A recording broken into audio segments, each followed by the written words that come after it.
Bonjour, je m'appelle Mariana et aujourd'hui je vais parler un peu des manuels et de leurs principales caractéristiques qui les différencient les unes des autres.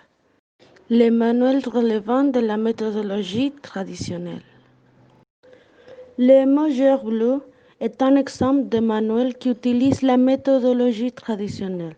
Les principales contributions sont grammatical, lexical, questionnement d'oriente, enseignement explicite et déductif, à travers des exercices qui correspondent à une application du point de grammaire étudié et sont censés assurer sa mémorisation. Les manuels relevant de la méthodologie directe. Cette méthodologie est basée sur l'utilisation du dessin à pour but d'éviter le recours à la traduction pour l'explication du vocabulaire. Les méthodes marchandes et les Majeur Blue sont des exemples de manuels orientés dans cette méthodologie. L'extrait de la méthode marchande nous permet d'observer la mise en application du principe de base de la méthodologie directe. Dans l'extrait du Majeur Blue, le dessin sert d'abord à illustrer un point de grammaire. Les manuels relevant de la méthodologie audiovisuelle. Dans l'audiovisuel de première génération, les sons et l'image sont associés à un apprentissage global des structures de la langue, à travers d'images qui sont celles projetées en classe simultanément à l'écoute du dialogue correspondant enregistré. Ses principales contributions sont contenu grammatical et culturel, à travers des exercices de réalités évoquées.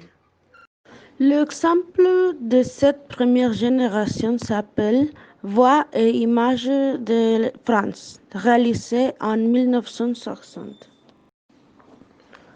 Les ensembles audiovisuels de seconde génération vont remédier aux inconvénients de la première génération.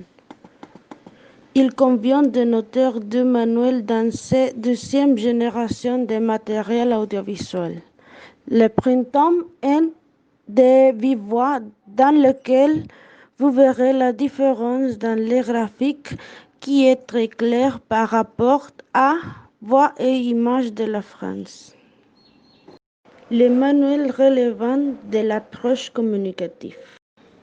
Dans cet manuel, les objectifs communicatifs sont annoncés sur forme d'actes de langue, sont travaillés dans leur réalisation linguistique à travers des activités diverses, compréhension orale, production écrite et jeu de rôle. Les objectifs linguistiques correspondants sont aussi annoncés dans les contrats d'apprentissage, figurant au début de l'unité ainsi que les objectifs interculturels. Extrait qui illustre un manuel de l'approche communicative, c'est Forum On, réalisé en l'an 2000. Les manuels relevant de la perspective actionnelle. Rond.on, c'est le premier manuel de FLE à se réclamer de la perspective actionnelle. Comme l'indique son sous-titre, méthode de français basée sur l'apprentissage par les tâches. Chacune des 9 unités didactiques annoncées au début de la première double page, un projet que l'on retrouvait à réaliser plus long sur le titre Tâches ciblées, dans le quatrième des 5 doubles pages que comporte l'unité.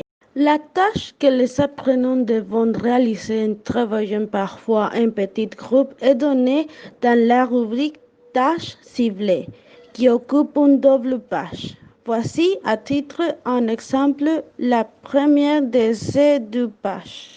Parce que l'objectif d'apprentissage est double, parler de nos habitudes quotidiennes et de leur influence sur notre santé et donner des conseils, faire des suggestions et des recommandations.